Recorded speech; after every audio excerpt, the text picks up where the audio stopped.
dimanche 25 avril 2021. Mesdames, Messieurs, bonsoir et bienvenue à cette édition d'information. Ce dimanche 25 avril 2021, la communauté internationale commémore la 14e édition de la Journée mondiale du paludisme. Vous suivrez dans cette édition le message du ministre de la Santé Benjamin Hunkpati, lu par son directeur de cabinet.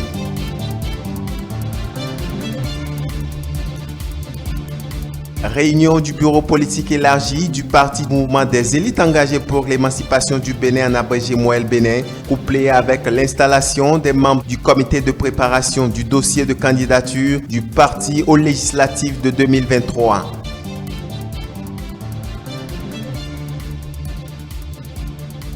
Et puis, remise d'attestation à la deuxième promotion de l'école d'initiation théologique et pastorale ce samedi 24 avril 2021. Ils sont au total plus de la cinquantaine à entrer en possession de leur parchemin et ceci après 2 années de formation. Voilà pour le sommaire.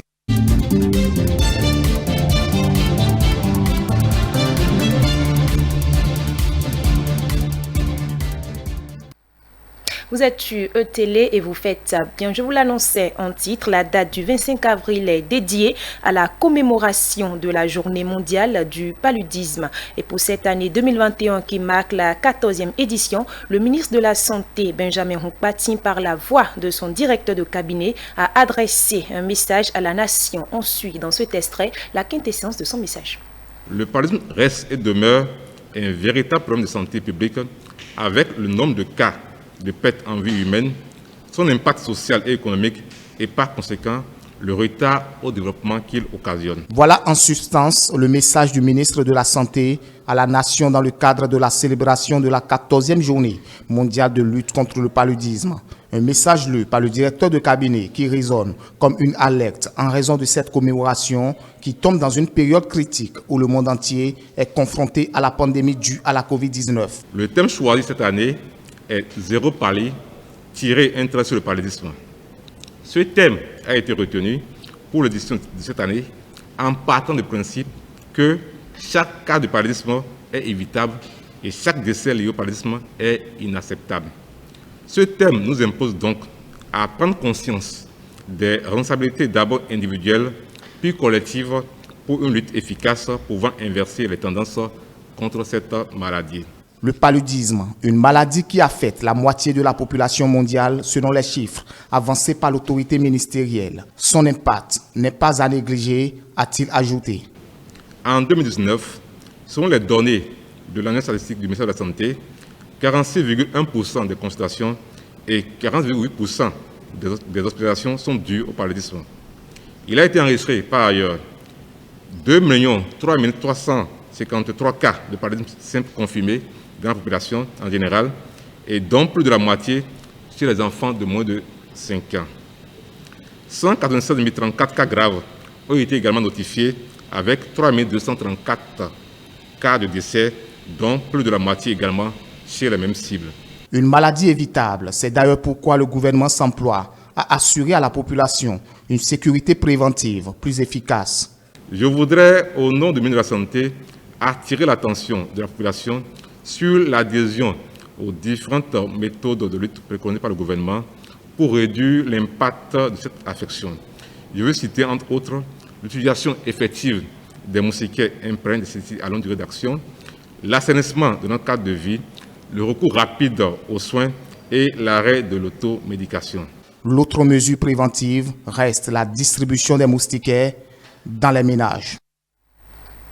Réunion du bureau politique élargi du mouvement des élites engagées pour l'émancipation du Bénin, couplé avec l'installation des membres du comité de préparation du dossier de candidature du parti aux élections législatives de 2023. Le président Jacques Kayadji et les militants de cette formation politique ont fait le point des actions menées au cours du trimestre et défini de nouveaux objectifs. C'était ce samedi 24 avril 2021 à Tori Posito. Reportage.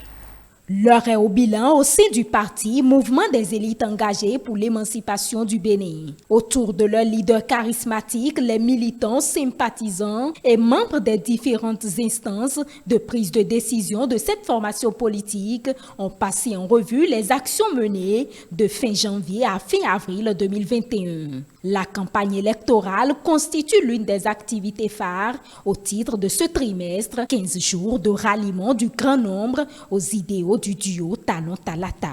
Pour Jacques Ayadji, Moël Béné a démontré au cours de cette période sa force de frappe et sa détermination à accompagner Patrice Talon. Nous nous sommes comportés en parti politique en prenant une part active et à un niveau élevé dans l'équipe de campagne et surtout en réussissant à désigner en un tour de doigt les 546 superviseurs d'arrondissement au niveau national et ce, à la demande de la coordination nationale de campagne à moins d'une demi-journée de l'ouverture des bureaux de vote. Moël Béné a relevé le défi. Nous nous sommes comportés de manière à mériter la confession du président de la République qui voit en nous des visionnaires. C'est le lieu pour les responsables du parti de féliciter Patrice Talon et sa colistière, de même que les responsables et militants des autres formations politiques ayant soutenu le duo. Le bureau politique national du parti Mouvement des élites engagées pour l'émancipation du Bénin renouvelle ses vives félicitations au duo Talon Talata pour sa brillante élection, encourage le duo élu à maintenir le cap de l'œuvre de consolidation des réformes politiques, économiques et sociales qui transforment positivement et durablement le Bénin. Cette victoire, nous la revendiquons avec tous les partis qui ont soutenu et porté la candidature du duo Talon Talata. Cette réunion du bureau politique national élargi a été couplée avec l'installation des membres du comité de préparation du dossier de candidature du parti aux élections législatives de 2023. C'est dire donc que les jalons sont déjà en train d'être posés pour les législatives à venir à travers le lancement du concept 2023, c'est maintenant. Le rendez-vous de 2023 doit être pour nous un rendez-vous immanquable. Parce que ce serait grave, encore une fois, si nous ne répondons pas oui à ce rendez-vous-là. Et pour y arriver, il faut se lever très tôt. C'est pourquoi nous avons dit qu'à l'occasion de cette célébration festive, il faut que nous puissions installer officiellement ce comité qui doit se prendre au sérieux. Dès les premières heures de leur installation, doit se mettre au travail. Au cours de cette réunion du bureau politique national élargi de ce samedi 24 avril 2021, il a été décidé de l'exclusion du parti Moël Béné de Ndoche Aménissé pour faute grave. Il est à préciser que cette séance s'est achevée en de bons termes avec la remise d'un présent au président Jacques Ayadji, une offre de la coordination communale de Toribocito où s'est tenu l'événement. Au cours donc de la dite cérémonie, les militants et sympathisants du parti Moël Béné ont salué le leadership de Jacques Ayadji, président du parti. C'est le lieu pour eux de réaffirmer leur engagement à hisser davantage la formation politique. On les écoute. Camarade Jacques Ayadji, merci pour ce leadership exceptionnel que vous incarnez à la tête de notre formation politique. Pour ce dynamisme et toute cette énergie que vous mettez au profit du parti pour sa construction chaque jour. Les profondes mutations qui s'opèrent aujourd'hui à travers le monde politique nous interpellent au plus haut niveau et nous projettent dans les défis majeurs auxquels nous devons faire face. Il est moins grave de perdre que de se perdre. Il s'agira donc pour chacun de nous de retrousser les manches pour arriver à nos objectifs, aplanir les obstacles entravant la solidarité, l'unité et l'humilité individuelle pour contribuer à l'essor véritable de notre parti Moël Béné. À cet effet, les 12 coordonnateurs départementaux de Mouel Bénin, très engagés, par ma voix, vous assurent leur disponibilité et collaboration à travers la mise en œuvre effective et sans relâche de vos recommandations, ainsi que des stratégies bien nourries que vous définirez pour le bonheur et la promotion de chaque militante et de chaque militant de notre cher et beau parti, Mouel Bénin. Plus loin, nous irons avec la jeune et dynamique équipe autour de vous. Mouel Bénin, c'était hier, c'est aujourd'hui et ce sera pour toujours. 2023 se fera avec nous. Remise d'attestation à la deuxième promotion de l'école d'initiation théologique et pastorale ce samedi 24 avril 2021. Ils sont plus de la cinquantaine à entrer en possession de leur parchemin suivi. Les voici, les récipiendaires de la deuxième promotion de l'école d'initiation théologique et pastorale EITP. Ils sont au total 78, dont 3 auditeurs, 9 habitués et 66 disciples. Ils sont désormais appelés à partager leurs expériences et à témoigner de la grandeur de Dieu. Après ces 2 années de cours, mieux, de parcours, d'initiation, à la suite du Christ, le seul et l'unique maître d'initiation. Vous avez dit que l'école vous a fait ou vous a refait. C'est ce que vous allez faire désormais, de ce qui vous a fait mieux, de celui qui vous a fait et refait, qui est important, impérieux et urgent. Celui à qui on a beaucoup donné, on réclamera davantage. Vous êtes donc désormais inexcusable. L'honneur de ce soir est alors une charge. L'honneur de ce soir se décline pour vous en témoignage et en engagement. C'est le principe de la responsabilité chrétienne qui consiste pour vous à devenir capable de répondre non seulement de Dieu, mais aussi devant Dieu de vos frères et sœurs. Quelle noble mission! Partagez le bien, répandez-le, remplissez ce pays comme les apôtres du bien, remplissez la cité, la société de la bonne nouvelle. Cette cérémonie de remise d'attestation a été marquée par des moments d'enseignement. La communication présentée a eu pour thème urgence et nécessité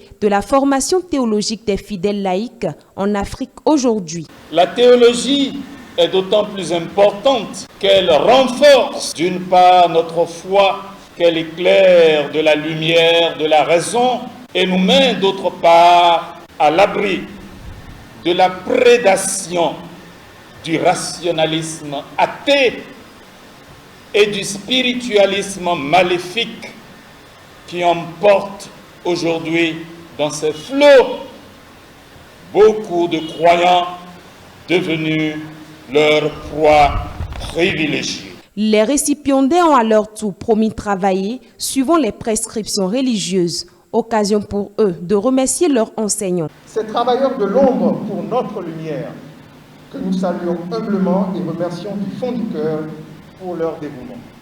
Chers enseignants et enseignantes que le temps ne me permet pas de nommer, soyez bénis, ou plutôt recevez la totalité des biens messianiques. Et sachez que vos efforts et sacrifices ne seront pas vains, et seront au contraire semences de chrétiens et de bons chrétiens. Quelle douce perspective que de savoir que toujours nous bénéficierons de votre correction fraternelle et de votre bienveillant soutien afin que, comme vous avez été notre lumière, nous soyons à notre tour le sel du monde. Sur un total d'environ 100 inscrits au départ, 118 ont pu tirer leur épingle du jeu après les 2 années de formation.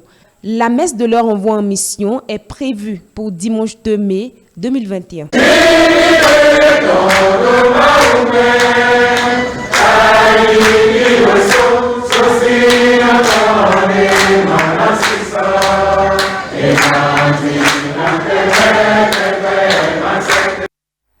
C'était Cette édition se poursuit. Le guide de traversée des voies ou encore agent facilitateur est une personne dont la tâche au quotidien relève d'un véritable parcours de combattant. Il a pour mission d'accompagner les élèves dans la traversée de la route à leur sortie de classe. Dans ce magazine que nous vous proposons, Mathieu Bocor nous amène à la découverte de cette catégorie de personnes suivies. Ils restent visibles aux abords des écoles. Ils sont désormais affectés à la seule tâche qui consiste à surveiller l'environnement dans le but de faire respecter les règles de stationnement et de circulation à proximité des établissements scolaires. Ils sont appelés guides de traversée ou des agents facilitateurs.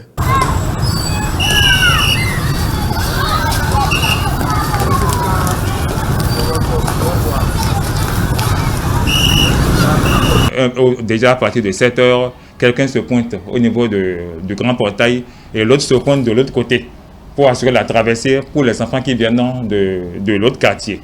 C'est comme ça que ça se passe.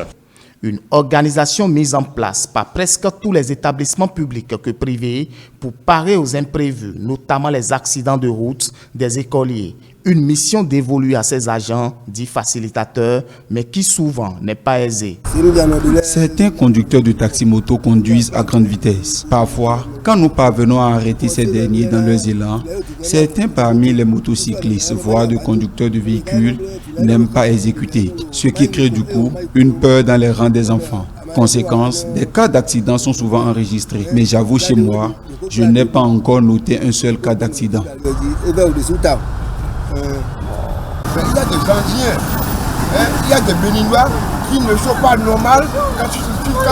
Quand tu les arrêtes, ils ne veulent pas s'arrêter. Ils font de n'importe quoi. C'est pourquoi je suis sur la voie.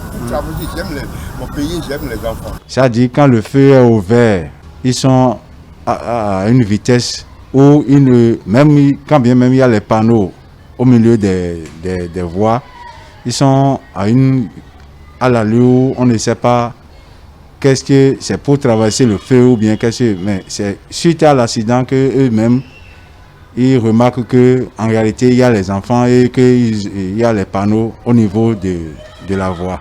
Au-delà, assurer efficacement les incivilités des motocyclistes, des conducteurs de véhicules et les traversées des enfants reste un parcours de combattants, surtout quand ces agents ne sont pas vigilants.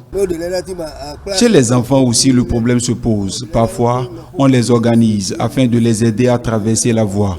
Souvent, ce sont des enfants des classes de CE2, CM1, CM2 qui sont pressés de traverser parce qu'ils estiment être en retard au cours. Quand tu n'es pas éveillé, les petits-enfants tombent dans le piège et c'est un grand risque. Selon le directeur de cet établissement public, aucun accident n'a été enregistré dans le rang de ces écoliers depuis la mise en place de ces agents facilitateurs. Une satisfaction, nous a-t-il confié. Entièrement satisfait de la prestation de ces facilitateurs-là, parce que depuis qu'ils ont commencé par nous aider, nous n'avons plus enregistré des cas d'accident. À y voir de près, les mesures préventives sont prises afin de parer aux imprévus. Seulement que le risque est grand quand un éventuel passage en force est souvent banalisé par le guide. Mais malheureusement, pas plus tard que la semaine passée, c'est le facilitateur même qui a été ramassé par un Zémidjaman. Il était là, il assurait son service comme d'habitude. Quand le Zémidjaman n'a pas voulu obtempérer aux injonctions de cet agent-là, il n'a pas voulu respecter le drapeau rouge qu'on lève et ça permet à tout le monde de s'arrêter. Il est entré dedans et le souci du facilitateur, c'est de protéger les enfants.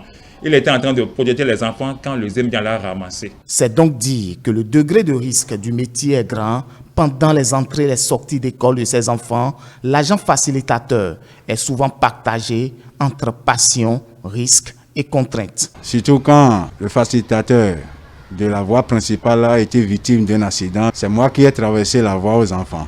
À midi là, mais moi-même ça a été difficile pour moi. Ce n'est qu'après ça que j'ai dû parcourir les chefs quartiers pour trouver quelqu'un pour relayer. Quand tu finis la journée avec tous les efforts consentis, tu es vraiment fatigué. Tu es devant ton dîner et tu somnoles sans le savoir. Le reste, on gère, vaille que vaille.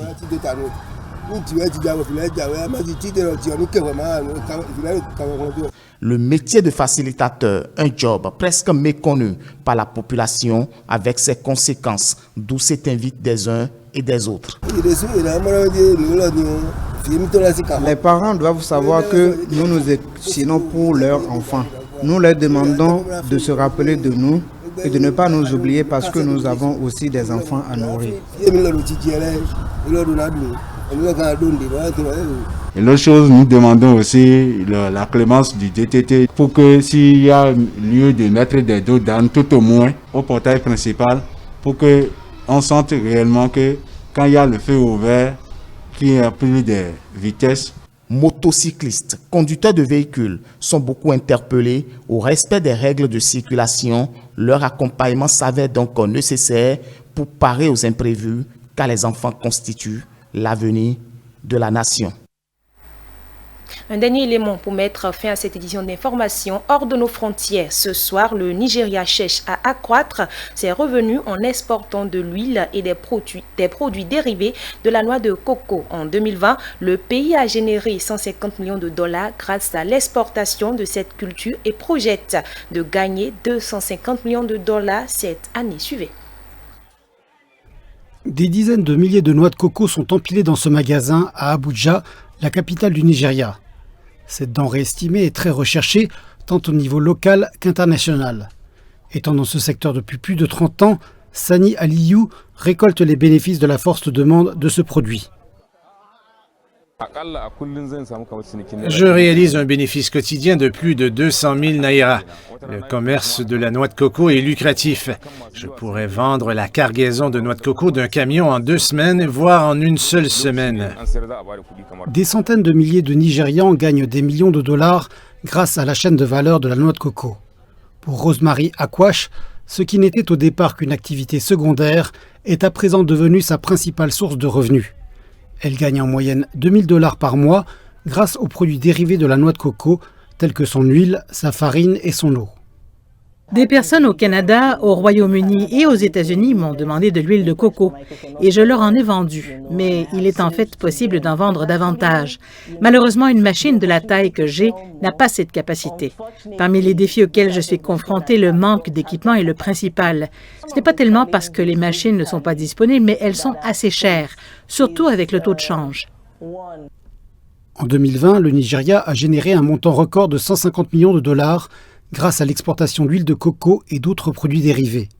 Ces chiffres devraient atteindre 250 millions de dollars d'ici la fin de cette année. Mais les observateurs de l'industrie exhortent à davantage de mesures gouvernementales pour tirer parti de ce boom afin de faire croître le PIB du pays. Il s'agit d'un développement bienvenu qui présente un potentiel immense pour l'économie, un avantage immense pour renforcer l'économie, mais la question réside toujours dans le caractère insuffisant de ce que nous faisons. En effet, même si nous générons 150 millions de dollars maintenant, comme ça a été le cas en 2020, le Nigeria continue de se rouler lui-même dans la farine à raison de plus d'1 milliard de dollars de revenus annuels. Nous avons le potentiel de tirer 1 milliard de dollars de la chaîne de valeur de la noix de coco, des exportations de noix de coco, mais nous ne générons toujours que 150 millions. La noix de coco représente 10% des exportations agricoles du Nigeria. Elle atteint actuellement jusqu'à 15% du revenu annuel projeté, mais les experts estiment que celle-ci pourrait atteindre jusqu'à 50% si la nation augmentait ses efforts de production. C'est sur cette page inter que nous refermons cette édition d'information. Merci de nous avoir suivis. Merci également à toute l'équipe technique de ce dimanche. Retrouvez-nous sur nos différentes plateformes digitales www.etelebenen.com, sur Facebook et YouTube, Etélé tout simplement.